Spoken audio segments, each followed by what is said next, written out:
ভেঙে বললে হবে না, যাই দেখি আব্বার কি অবস্থা। আব্বা,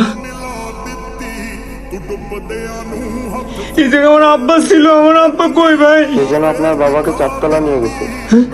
কিটা নিয়ে গেল?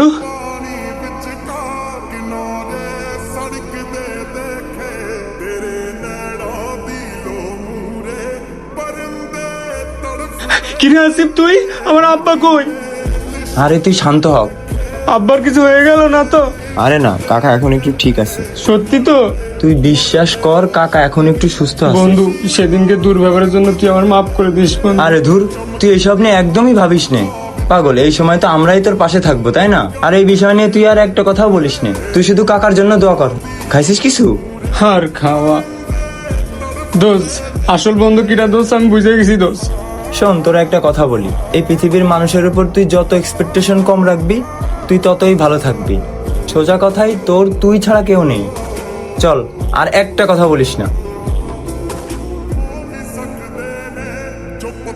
রাসেলের বাবা কিন্তু আর এই পৃথিবীতে নেই।